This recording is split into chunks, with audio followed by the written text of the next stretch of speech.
Hi, Katt. Hi, Sam. People, if they're watching, probably think they've clicked onto some kind of like weird fetish OnlyFans, weird MS fetish because I'm laying in my bed. Webcam with Sam. Yeah, I'm here for it's like Babe Station. it. But yeah, I'm in my bed today. So if you're not watching, that'll probably make everyone flock over to the YouTube channel to watch. Absolutely. And for my sunburnt face, of course. I've got my slippers on in the background. Oh, mate, I've got mine on too. Look. Oh, dear. Anyway, yeah, we were going to talk about, weren't we? I think we did reference in our last one. It was two pieces of writing that you'd sent me, like two different blogs that you'd sent me to read through. Obviously, in our last one, we spoke about the pebble analogy, and it was kind of wrote from yourself, weren't it, from when you were like in the thick of it, really, really poorly, pre-diagnosis, pre not knowing, having a clue what was going on, but being told it's all in your head, it's anxiety. Yeah. And then this one is still pre-diagnosis. So I think I see on your date it's 2000. Were they both wrote in 2017, or was the one before in 16? I think they were both 2017. I think Not they were sure. around the same time, but obviously this one that we're about to discuss was kind of me coming out of a relapse and sort of talking about how I was feeling. Sort of as I was kind of getting better, in air quotes. Yeah, because again, this is getting better. Yeah, no, hopefully people are watching so they can see us air quoting. This is getting better than from anxiety. Yeah. As far as you know, at the time. From my nervous breakdown that they told me that I had, which was actually a load of savage MS relapses. Yeah, I mean, it makes for pretty crazy reading. Well, it's cool. I feel like, I don't know if you've titled it this or if it's just the first sentence, recovery is weird, but that kind of fits for what we're talking about, isn't it? Well, yeah, it's actually called past tense because I'm talking about like. Oh, yeah. So, right. Okay. Yeah. That is actually, isn't it? Later on, I go to say like, oh, it's so nice to be able to talk about what I went through in the past tense. Little did I know. Shall I just start reading some of it then, and then we can pick it apart? It's like a handing in a essay. I'm like, we'll read it and then we'll pick it apart. We'll analyze. So recovery is weird. 1 minute you're struggling to get through each day, literally crawling to the finish line, only to sleep, or not so much in my case, and get up in the morning and repeat the whole thing over again. Days and weeks roll into one, and you can't even picture the end. You think this is it now, nothing will change. Getting to the evening is really your only goal in life. And then the next thing you know, you're actually okay, just like that. Which I'm probably going to cry on this podcast. I'm so emotional today. Like literally, you just reading that, I was like, oh my god, I've got tears in my eyes already. Yeah, I mean, that pretty much. Well, when things are bad, that is just what it is really like. Like, yeah, and then like you said, and then the next thing you know, you're okay. Well, yeah, I don't want to jump ahead because there's some stuff in it that I feel like kind of dives into that a bit deeper. So should I carry on for now? yeah, I mean, I think what I was gonna say is it was literally like for my MS, like, so this is what I was saying to you before we kind of came on here, is that my MS has gone very quiet at the moment, and this has happened like on and off kind of throughout life. It'll be like I'll be really, really symptomatic and really, really poorly, and then all of a sudden I'll just have a period of time where I'm just kind of like all right. I mean, obviously I'm not all right, but for me, I don't know any difference. So it's actually like I feel amazing, and it would literally happen like kind of overnight, and that was kind of what was happening kind of as I was writing this sort of thing. But yeah, carry on, mate. Carry on. This didn't really happen overnight. Yeah, I just left. I was like, yeah, it just happened overnight, and then it's like, oh no, it didn't. This didn't really happen overnight. I remember roughly around the time things started to change for the better. I'd have more good days than bad. Normal Katt would be present more often, and I started to actually be able to make plans to do all the stuff I used to love, to go and see friends that I'd neglected for months on end. The majority of my closest and best friends live miles away from me, and barely being able to see the friends that do live nearby. Traveling to visit anyone was pretty much out of the question. I mean, how relatable has that been for the last year in general anyway? Yep. I couldn't believe it. I still really can't. I was getting better. which again is such a relatable, hopeful thing, isn't it? Because I feel like, I don't know what the word is that I'm looking for. You know, like when you never learn your lesson almost, or not never learn, like time and time again, you think the same way. I don't know. I don't really know the phrase that I'm looking for, but I always feel like I come out of relapses feeling pretty much the same. It's like your brain like blocks the trauma of each one as it ends. So then like you just feel like hopeful and you're like, yeah, I can go do this, like, yeah, I can go do this, I can go do that. And It's you like kind a of don't. optimism, I think. Like, I don't know, like it's almost how I feel at the moment. Yeah. And it's like I don't know, like if I have like a really bad day at the moment, I'm like, oh, fucking hell, where does that come from? What's that? When actually, a few months ago that was my everyday. So it's kind of a bit like, yeah, I don't know what I was going with this point. I was going to say One thing that I really need to work on is pacing myself. Like if I feel, especially coming out of a relapse, like not so much like then if I've been relatively okay, but especially if I've come out of a relapse where I've not been able to do like anything. As soon as I get that glimmer of like, oh, I'm a little bit better, I'm like, go, go, go, do this, do that, let's do this, let's do that. Like, I don't know how to pace myself. I really need to work on that. Yeah, mate, I can relate. I mean, you're talking to the girl that's done nearly 27,000 steps today. Yeah, Like, well, am my I pace to myself okay? will be different to your Like, pace to yourself. yeah, but this is just absolutely ridiculous. Like, I do this excessive, like I don't. But it's like you say, like as soon as like you just feel like a tiny bit better, you're like, right, I want to do this, this, and this, because you don't know how long it's going to last for, like how long Exactly. you're going to feel kind of semi-okay for. And I feel like that's what I'm like at the moment. And I'm literally like, like like going around doing like as much stuff as I can, because tomorrow I could wake up and it be completely different. So yeah, mate, I can definitely relate to doing it. And then you've got to say, and now I'm even better. I keep telling everyone, like, I cannot tell people enough. It really is the best feeling to be able to talk about being poorly in the past tense. When I was ill, when I was poorly, when I had a nervous breakdown, in air quotes, hearing me say these things out loud is honestly nuts. And I hear myself say similar things out loud to people more and more often these days, which again, I mean, there's so much to unpack on that. There's so much like gaslighting done that you so badly believed that it was anxiety that you was. And I guess that's why, especially then, you must have felt like, oh, I'm better now. Because not saying everyone can, like a lot of people suffer with anxiety for life, but anxiety is something that potentially some people can overcome, and it won't ever come back for them. Yeah, this was the thing this was kind of why I was looking at this stuff, because obviously we were talking about diagnosis stuff, wasn't I? And that was kind of one of the things that, as much I would always say, as much as I was grateful for my diagnosis, it also took away the potential to ever get better. And it was like I'd clung on to that hope, because I told myself, because I was told it was my mental health, I told myself, well, I'll get better then. I'll put the work in. I'm happy to do whatever to get myself to where I need to be. And it was almost like I felt like I was doing all that, and then it was kind of working. So it wasn't where I meant to be quiet. But yeah, I think that's one of the things that I found very difficult about my being diagnosed. It was a relief in that I finally had answers, but it also took away the sort of naive hope that the pebble would fuck off, basically. Yeah, another one. Also, I'd just like to say I am this annoying person at the moment. Keep just being like to everyone, I just feel so good at the moment. Just feel really good. Like, just feeling pretty fucking good. And then I also feel really guilty for saying that, because part of me is like, I feel guilty for obviously my MS friends that aren't feeling good or whatever. And also that how it must come across to people that I'm like, oh, la, la, la, I'm feeling amazing. And I'm like, oh, she's not even that ill.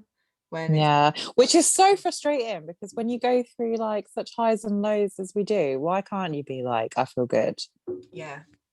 I want to tell everyone, but equally I don't, because I know then people will be like, she's better now, like full stop. That's the problem. Like, oh, I'm feel really good. I'm better at the moment. can be seen as I'm better, full stop. Like there's no, you know, you're like, oh, you're sick again. You know, like you could run the risk of getting met with that, can't you, if you have a bad day? Oh, but I thought you was okay now, sort of thing. Yeah. And I also don't think people realise that when I say I'm feeling fucking amazing, that's probably just like a normal person's like feeling quite shit. Oh But yeah. do you know what I mean? So it's sort of Yeah. my feeling amazing is being able to podcast at 6 p.m. on a Tuesday, Mm-hmm. because Yeah. this would not have happened like even a month ago. So Mm. that's my feeling good kind of thing, but I will take it. I will literally clutch it in my sweaty palms and keep it for as long as I can, basically. So then you've got on to say that old breakdown of mine is becoming past tense, like we're saying. That's not to say anxiety symptoms aren't still honestly, I can't get over how much it blows my mind that you wrote this not knowing it was MS. Like It's just I managed to articulate it so well. This is what I can't get over, because it's like you say, like you said before as well, we could just replace the word. Because yeah, if I was to be like I could, so that sentence, that old breakdown of mine is becoming past tense. That's not to say anxiety symptoms aren't still present. So that could literally translate as that relapse of mine is becoming past tense, but that's not to say that my MS symptoms aren't still present. Literally, mate, I've got goosebumps. Because you can not be in a relapse and still have like symptoms, obviously. We spoke about that before. So it's just mad. That's the thing. And like I remember around this time I was feeling so much better, like obviously coming out of the relapses I was having, but obviously I was still having all my symptoms kind of as they fluctuate on a day to day, as they do now, even when I'm like right now when I'm feeling really good. Yeah, it's just crazy. You put had a right shitter of a panic attack last week. I still don't really sleep. And also a side note, you still don't really sleep.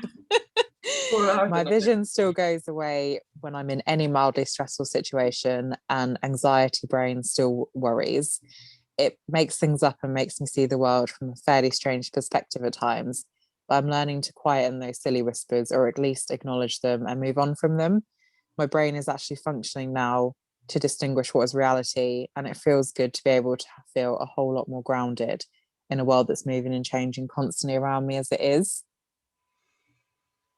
Which, like we said, it just literally is describing like this, like, you know, said about stressful situations causing your eye to play up and stuff. Yeah, I mean that still happens now. If I get stressed, my vision goes and I'm like, oh.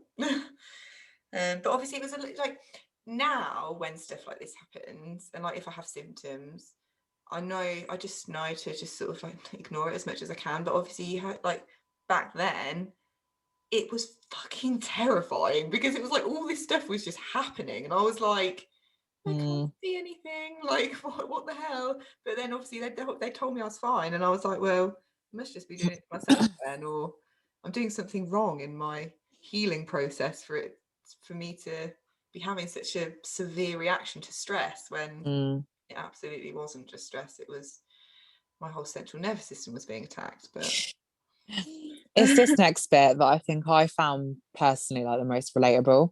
I'll read the whole paragraph. It says, the one way I know I'm truly much better now is looking back. I chatted to one of my best friends till the early hours a few nights ago, and she said it to me also. It's only now you're so much better that you really realize how poorly you actually were. And she was right. I was so ill. Like, wow, I wouldn't wish that upon anyone. I don't think if I'd realized how poorly I was at the time, or what was actually happening to me in my body, would I have carried on and pushed as much as I did. The only way I can describe it is pure survival instinct took over. I feel like writing that sounds like I'm over exaggerating, but I promise you it's the truth. Oh my God. Like, surely I'm not the only one that is going to like completely and utterly relate to that. So, especially pre-diagnosis, the whole like, if you'd have known how, like, when I didn't know what was going on with me, the shit that I did. Yeah, we've where talked I pushed before. yeah, we've talked about it before. Like, I went to a friggin' music festival and like clung onto railings to get home, crawled some places, had men be like, she's so wasted, because I couldn't walk. Like, I would literally like scale the building that I worked in round the back to like when I left work. because I couldn't just walk on my own. I had to literally use the wall to walk. And I just think, what? like like it's so weird how you just push through, like when you don't know what is going on with you. The inbuilt survival mechanisms we have as human beings are insane, and I feel like that definitely proved, like, that's what you've just said. And like, I can obviously think back to things and Yeah. times when, because you just, like, I don't know, like you did as well, Sam, like just hid it like as best as you could. And I don't know, like for me it was almost like I don't know, it's like if I willed myself to be normal, then it would. Yeah, you just think, what's going on, sort it out, I can push through this, don't you? Yeah. Like I have, like I've probably told this story before on here, I can't remember, but I remember once doing like a thing at work where it was like a event type thing with customers come in, and it was in like a 3-story like building, and my job, because I was like the skivvy at this point, was to just be like, hi, greet people and take them upstairs to the meeting. So it was like 3 flights of stairs, and I was like full blown in a relapse, like could not walk, like, well, couldn't, obviously I could walk because I was getting up the stairs, but like so slowly, so wobbly. I had really bad drop foot, I think, at the time. And I just think, how did I do that? Like, but I hate to say it because I don't think that like it is a thing, but there is an element where I do think like your brain can push you forward, you know? Because now, if I knew I was in a relapse and someone told me to do that, I'd just be like, I can't. Yeah. I wouldn't even try. I'd be like, I can't. I can't. I can barely walk. I can't do that. So it is like, it's survival mode, isn't it? Yeah, massively. I think about, I did a whole off season in bodybuilding. Like literally I was training like six days a week, like pretty intensely. And I was just like, some of the, like I was going in and out of relapses. And I remember I was doing split squats in the squat rack, and I remember like crying my way through this session because I couldn't understand what was happening to me or why it was happening. And obviously now if that happened, I'd just be like, right, it's time to go home. But I was just like, no, well, you know, they've told me there's nothing fucking wrong with me, so I will get this gym session done. And yeah, Yeah, I did it. I managed to complete the year of what I needed to do. But how like how did that? exactly. And I've just realized, if anyone's, I'm not like, it looks like I'm just not paying yeah, attention. it's Look, like whatever, Katt. I'm reading it off. I'm reading it off this phone. Oh mate, am I that boring? I'm so sorry. I'm reading it off my drug dealer phone. Yeah. I love it. Also, that, well, I was just trying to skim ahead to see, because I think maybe it was in this bit as well. I kind of took away from that bit, like, you don't know what you don't know what you can go through until you go through it, if that makes any sense. Like if someone says, so this prime example, I recorded a podcast episode with Dave the other day. He's won like the Britain's disabled strongman, and he said something at the end. I was like, that's so true. He was like, if someone had told me like a few years back, you know, like pre like diagnosis and getting poorly, that you won't, you know, you'll have to go through this, you'll have to go through this, you won't be able to do that, this will happen, I'd be like, I can't cope with that, you know. And I think a lot of people will, like, throughout my journey so far, if someone had said to me, like, when I was first diagnosed, oh, you're gonna have to have this with you know, like, you're gonna have to have this treatment, you're gonna have this, and you're gonna have to have Botox in your bladder, or even before you really knew, if someone described a bloody lumbar puncture to me, Yeah. I'd have been like, I can't do that. No way, can't do that. But you just do. You just do it. Yeah. I feel completely the same way about what I call the disaster years. Like I look like it, even still to this day, I'll look back and certain things I would be like, oh my God, I remember that. Like, how on earth did, like, but it's like people always say, like, it's, I think we've probably said this before, like people are always like, oh, you know, you're so strong, you're so brave, like, you know, I could never do it. And it's like, but you But you could. could. You Yeah, definitely you could. could. You don't have a choice. You literally don't have a choice. And And don't get me wrong, I understand that there'll be levels of people that would go through it, and emotionally, mentally, like everyone would handle it differently. mhm, But you could do it. You yeah, because you don't have a choice. And so you feel like saying, what's the alternative? You know, give up on life completely. Yeah, yeah. It is. Because if you phrase it to the people like that, I feel like a lot of people wouldn't say, oh yeah, I'd give up on life, because people wouldn't. Yeah, no. I keep fiddling with my earphones. I feel like I've got the tiniest ears. Oh my God. Like the headphones in though. Anyway, sorry. Yeah, that's what I was going to say. So I can't remember what I was yeah, it's just you just get on with it, don't you? And I feel like, and like I say, this is for me a bit of a break, and now I'm able to sort of reflect over the last 2 years or however long, and I'm just like, oh wow, like that was pretty crazy. Yeah. But yeah. Then you go on to say, but now I have a confession to make. I'm bored, like really bloody bored. That sounds awful, doesn't it? I should be celebrating, singing, and dancing, appreciating everything amazing in my life again. And there's a lot of it, making plans, working hard, and socializing. But in reality, I kind of feel like I've been sleeping for 9+ months and I've woken up and the whole world around me has changed. Oh, I feel like, is that one of the things that was going to set you off?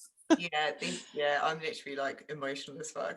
I feel like even that makes me like a bit emotional, because like it's so true. Like everyone can relate to it, that especially like, well, I'm assuming most people that listen to this podcast, it is MS they have, but with any sort of like chronic condition, your world can pause so often, but everything else keeps moving. And so I know definitely a lot of people have said this, that especially like the beginning of last year when lockdown happened, there was an element of like, oh, the world's kind of paused with me this time. Like, I know I shouldn't say it, but I'm selfishly kind of like, you know, like kind of glad that it wasn't just like individually people's worlds stopping.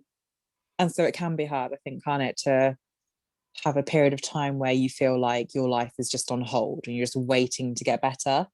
And then you are better. And then you're like, right, okay, how do I rejoin society? Well, this is the thing, and this was the thing that was always a thing for me, in that, you know, I'd be really doing really well, and then all of a sudden I'd be like left behind, and like all of my friends would be excelling in like whatever they were doing, like their careers, or you know, like, and it was like I was always like kind of would get stuck almost, and I'd be like, why is this so difficult for me? And it seems to be so easy for everyone else. And it's like, and then obviously when you are poor, like, you know, you're going through relapses and you are really poorly, you literally lose like months of time. And like you said, like time's just carried on, Yeah. and everyone else is Yeah. getting on with their lives. And it's like, like I say, I felt like I was always playing catch up and I could never figure it out. And now I know, but it still doesn't make it any easier, in that it's still frustrating as fuck. Like, and Yeah. it's almost like, for me, it's like, I was saying this the other day, like, I'm too poorly to work because my cognitive stuff and just so, like, you know, various reasons. But I'm too well to kind of be in bed all day. So it's a very weird Grey area. We used to say time. this all the time, didn't we? The grey area. Grey area girls. Yeah. Grey girls. But yeah, I think that finding what helped me with it is finding the online community that is out there, because as cliche as it is, like I was saying, like comparison is the thief of joy. It really is. If you start comparing your life to like others around you, especially like in close proximity that aren't going through anything similar to what you are, I think that's where it really feels like you've been left behind. Whereas if you actually just look at your life as your life, you know, it doesn't seem as bad. Yeah. I think If that makes any sense. No, it does, totally. I think personally I've in a lot better place mentally since I've Yeah. been diagnosed with everything. And like, I don't know, I mean, I still hold myself to stupid standards that are just completely unrealistic, really. But I think that's a bit of internalized ableism and denial on my part. But I've got a lot better with actually being like, yeah, do you know what? I don't work full time. You know, I've actually taken on a couple of clients this week, which is really exciting and amazing, which It I'm really is, happy yeah. about. But I will never have like the coaching business that I wanted to have, because I literally just do not have the energy. Like I don't have the brain capacity, and it's it's difficult and it's sad, and I would sort of almost like will it to be a thing and almost like fake it a little bit. But now it's like, actually, do you know what, Kat, even if you take on 2 clients, that's amazing. Like, and actually, Exactly. Yeah. yeah, I think it's about finding that balance, isn't it? Of like, very similar to what we would have said. I can't remember, but we definitely would have said it in like the toxic positivity post. It's finding that balance of like accepting certain changes and not being like, like, say if you were to be like, oh, I'm not going to have the coaching business that I thought I was. And someone was like, no, don't be silly. Of course you will. You'll be great. You'll smash it. You'll be fine. Like, stay positive. Don't think like that. All that shit. As opposed to then you thinking like, okay, I'm not going to have the coaching business that I was. And maybe you need that time to grieve that and to be gutted by that and to be like upset by it. And then think, but what can I have? What can I make my own? Like that is the difference between toxic positivity and positivity. yeah, I completely agree.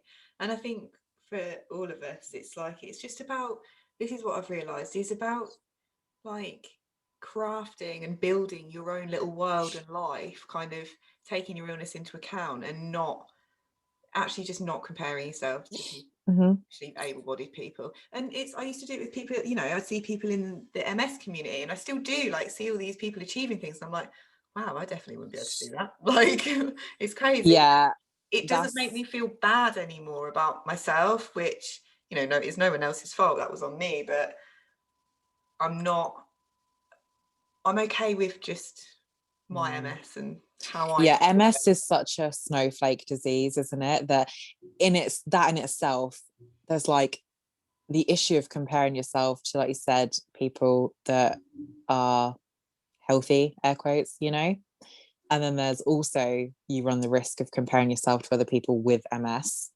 because everybody's MS is different. So I really strongly advise don't do that as well. Yeah. Because some people have MS and they don't ever have to touch a DMD, and they run marathons and they're this and they're that. Vice versa, some people have MS and they've taken every DMD going. They might have gone from being a runner to in a wheelchair, but mentally they're really bright and switched on, and they never have, like, there are so many variations that I just think that's just don't compare yourself to anyone. Yeah, pretty much. Just don't do it. Yeah, I'm literally on this like self-discovery journey at the moment. I'm literally so here for it. I'm just like, yeah, I am me. Yeah, it's great. I'm still waiting for your t-shirt release of Your Feelings Are Valid. I was thinking about this the other day, and there was another one I came up with. What was it? It was Your Feelings Are Valid, and I'm gonna sound like Izzy for this. There was 2, and I think I might actually just get them printed and made, because I think enough people would like one. Do it. Rock them on the podcast. The last bit on that note, which is literally concrete, is what we were saying, is things are very different now. I had to stand still for a while whilst everyone else moved and got on with their lives. That kind of summarizes what we're saying and how it can feel. But I don't know. I don't know the answer to this, because no one would know the answer to this apart from each individual person. I feel like maybe there's an element, maybe a lot of people feel like that about different situations. Like, you might have friends that are single but really want to settle down and have a family. So they might feel like their life's on hold whilst they really want to do that, like, or people that are working towards a job promotion but haven't got it yet. Like, I guess you could look at it like everyone has their own shit, and maybe everyone feels like they're on hold waiting for the next big thing to happen. Yeah, maybe, I don't know. I see what you mean. Or everyone's just out there living it. Actually, oh no, I thought I was wearing my living the best life t-shirt, but I'm not living my best life today.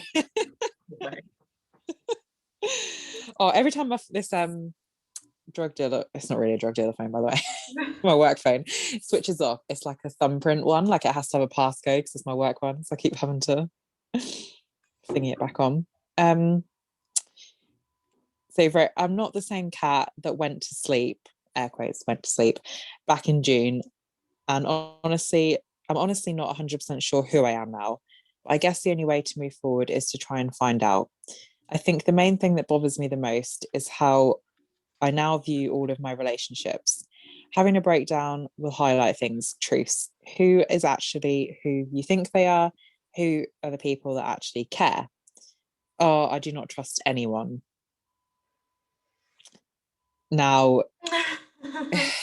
where, like for you, where did that come from? Was that from a place of disappointment because you'd gone through all this and you had a lot of people not show up the way that you thought they would, or? Yeah, I mean, obviously you said about, so yeah, it was just sort of like about being left behind, but then equally, yeah, like I feel bad saying it, but like the lack of support really that I had with everything, and that everyone kind of just was like, there's nothing fucking wrong with you, get on with it. Like, and obviously I was really, really, really struggling. And yeah, I mean, I don't know what I was talking about specifically. But yeah, there was a few things, and then obviously it then translates to actually having a diagnosis. And the same thing kind of happened. I remember people. Ha, fuck you, I am ill, I have a Yeah. I'm brain damaged, and you're like, oh, okay, maybe I'm not the winner here. Well, I remember saying, like, people were like, oh, you know, you'll lose friends, like, with being ill. And I was like, no, absolutely not. Like, I was like, my friends are amazing. Like, you know, my family's great, everyone's great, like, blah, blah, blah. And then, you know, I don't speak to certain people that I thought were going to be my friends for life. And I felt like this bit that you've just read out, it's like, so the next bit, and it says, that again is an awful thing to have to type, but sadly it's true. Through all of this, relationships with my family have broken down. I've lost friends that have been in my life for years, people that have sworn they'll be there till the end, people that have told me they loved me. Turns out this love was conditional, and to me that's not what love is. And it's like, that is just so like relevant, I feel like, because that's just the same now. Like, it happened again, so it was like that happened back then, and then post-diagnosis, a lot of my relationships, well, not a lot of them, but some of my like relationships, you know, I don't speak to certain family members. I don't speak to, you know, friends that I was been friends with for 20 years, just because they could not cope with me being so poorly. And it was like I took a lot of that on myself initially, but actually I've realized now that it's absolutely not my fault. And if, you know, if they're not here for it, and they always say about people riding with me, and it's like, if they don't want to ride with me, then that's fine, but I'll be over here with the people that do, and that kind of ride with me every day and sort of help me through it. But yeah, it's it's just creepy, because I could have written this yesterday and it was like Yeah, years ago. But yeah. yeah, because then you've gone on to say that like I've said to me, that's not what love is. That's not to say I do have a handful of shiny souls who I know have got my back, whose company I absolutely adore, people who make me belly laugh but also listen to when I need them, and vice versa. So I think that's, like you said, it does highlight who is really, really there, you know, like for you at the end of it. Yeah, and I think when you get diagnosed as well, like, the people that you assume are going to be there aren't necessarily there, but then people will surprise you, like random strangers from the internet, or even just people like from my hometown and stuff, that have really, like, you know, really showed up for me. And it's like, for no other reason than just to just be a nice person, Yeah, to help me and support yeah, me. that's true. Yeah, that's true. Think back there, sometimes, yeah, you get really random people that say there's, you know, like it's not like they do much, but just certain things that are done that you just think, oh, that's really thoughtful and kind. Yeah, and maybe a lot more than someone I've known for 10 years has helped me in regards to that. Yeah. Um, but yeah, I mean, I think maybe I expected too much from certain people. And you can't really expect anything from anyone, but it is equally quite sad, because you do get disappointed, and like, people, you know, like I said in this writing, still relevant in that, you know, a lot of my friends have really pulled through for me, but then I've just had to say goodbye to some, because yeah. I'm interested to see how you feel now about this next bit. So you've put, barriers are well and truly up for the first time in my life. The girl who used to wear a heart on her sleeve and roly poly straight into any intense emotional situation is no more. Do you still feel like that, or? I have boundaries now, mate. So in a way, I wouldn't say barriers, I would just say I have boundaries with people now. And 2.5 years of pretty intense therapy has given me the ability to say to people, no, like, no, absolutely not. Which I didn't have the capability of doing before. And it's literally changed my life, because I just feel like so much more in control of my life and the things I'm doing, and not having to justify. And I don't know, I can say no without having to give a big lengthy explanation, because no. Oh, that is powerful, isn't it? Like, hats off to anyone that can be like, just no, just say no as an answer, not like no and then make up an excuse, or no and then feel like you have to tell them every bit that's going on through your mind to explain to them why you're saying no. Like, if you just be like, no, I can't do that. Honestly, it's great. It's literally life-changing. I did it the other day. I said no to something, and then I went to write, I'm really sorry, and then I was like, why am I apologizing? So I literally just deleted the sorry bit and just sent the message as it was, because I didn't need to apologize or justify. I just needed to say, actually, no, that's not no. Do you know, the only thing that comes to my mind when I think about that, this is a really like random, not related story, is I was on a lunch break from work. Like, this was definitely pre-diagnosis, actually, because where I was working, and someone that I worked with, like this older lady, she had an even older brother, like, so he probably was in like his like late 60s, early 70s, I'd say. And he's like such a creep, like an actual creep. And he'd always be like, oh, girls, do you want to get coffee? Oh, girls, do you want to get coffee? Or do you want to come round? Like, bleh, creep. And I remember being so distracted. I walked down the high street and he just caught me off guard. And he was like, Sam, do you want to come round for a hot drink? And normally, because it's like this old, I was like, oh no, I can't do it. I just froze and went, no, and then just kept walking. I couldn't think of anything else to say, because normally, like, to work with his sister, I'd be like, oh, I can't, like, my lunch break's nearly finished, or oh, this, but I just was like, no. It's powerful. It's powerful. And once you start doing it more and more, it gets a lot easier. But you were saying no to all the creepy old men. It's just having boundaries with people. And actually, I have it with like MS stuff as well, like in that people will try and tell me how I'm feeling, and I'm like, whereas before I just kind of be like, yeah, probably, like, yeah, that's kind of how I feel, whatever. Whereas now I'm like, no, that's literally not what it's like at all. Like, I will correct you on that. I've just had a sass injection, mate, and then honestly, I'm like, someone needs to fucking hold me back. Full of it. It's terrible. Then you go on to say, I slipped recently, momentarily. A bit of a tummy ache knocked back that has reminded me to be bloody careful with that open, vulnerable little heart of mine. Which is why, for the foreseeable future, I plan on spending a fair bit of time with myself. I've got so much stuff to figure out. And I remember feeling a similar sense of being lost and confused a few years ago when I moved back home after 3 years away. It took a while, but I got there, which makes me believe I'll definitely find out who this new Snelly is at some point, hopefully soon. I'm not sure if this is entirely what you mean, but it just kind of makes me think, like, about how sometimes when I've like come out of a relapse or something, when I'm feeling like really good or feeling a lot better, if I then get like normal person poorly, like, fuck me, that can have such a, like, that probably plays more on my mental health than having a relapse sometimes, because I just feel like, come on, are you kidding me? Like, I've just been through all that and now you're going to give me the shits. Or something, like, which I'm not sure if that's what you're referring to or not, but I think I was actually referring to a boy. Like, I thought probably, it might be that. There's me just talking about the shits. Well, same thing, isn't it, mate? Same but different, you know.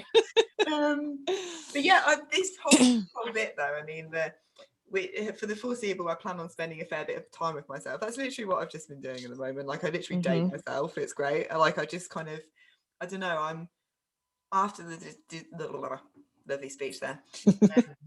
After the disaster years, yeah, I mean, this like just recently, it's just been nice to be able to be like, right, what am I about now? Like, what are my values? What do I want from life? What are the things that are most important to me? And how do I action like those things, basically, which was kind of what I was doing kind of back then. And it is just I do feel a bit lost and confused, and I'm a bit like, and I'll be honest with you, mate, I'm worried about lockdown ending because I don't know what's gonna happen. Like, I don't know what I'm doing. I don't know what my purpose is. I don't know. I just don't know. And like back I think then, a lot of people will be like, shit, the world is coming back, maybe. yeah, What now? it's just, and it's like, yeah, everyone's going to be like, you know, going back to work and going back to all their normal things again. And it's like, but I don't even know what my normal is anymore, mate, because it was like disaster years. And then just as we've talked about this before, just as that was kind of, here's a pandemic. have a pandemic for like a year and however long, or however long it's been. So I don't actually know. Actually, I was going to say I don't know who I am. That is a lie. I know myself better. I guess you just don't know what your journey is going to look like. But there's two ways of looking at that. And that could be quite a refreshing thing. Well, I because think it's an open book.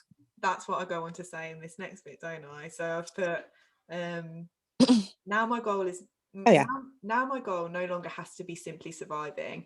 It's opened up a world of opportunities.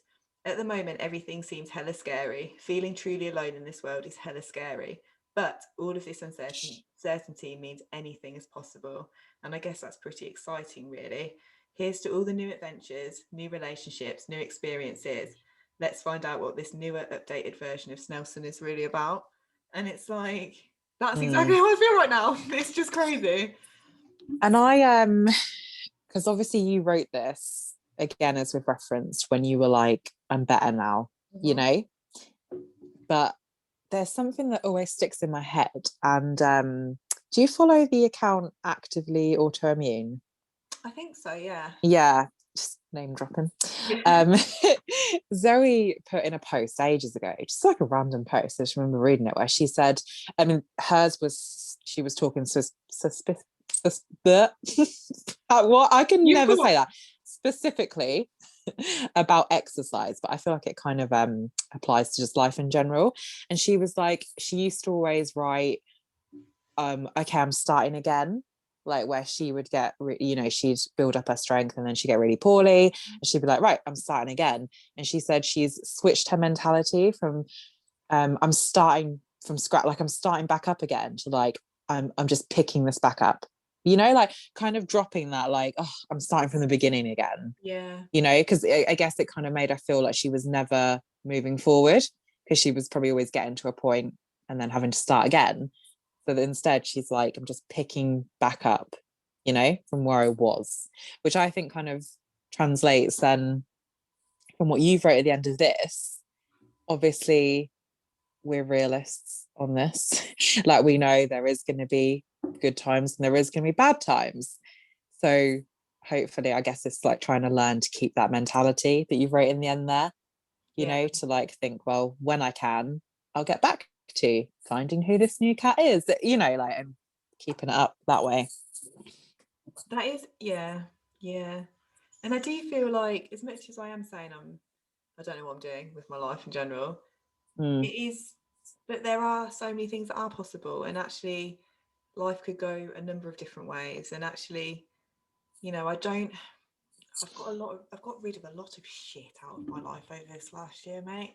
And I feel like I've got rid of a lot of sort of toxic baggage and dealt with a lot of emotional baggage that I've been carrying around with me for years. And it is actually really refreshing to kind of be like, I've been through all this. I feel like I now have all these tools, like, that I've been given through therapy and stuff as well, and just learning in general about the world. And I just feel like I'm in a better place mentally to just deal with life in general. And actually, I'm more, like I say, I've been injected with the SAS injection, but I joke about it. But actually, it's like, yeah, I'm more confident in who I am as a person, and I'm so much more confident in my MS as well. Like even than I was a year ago. Like I'd sort of be a bit like, oh, and sort of like, I don't know.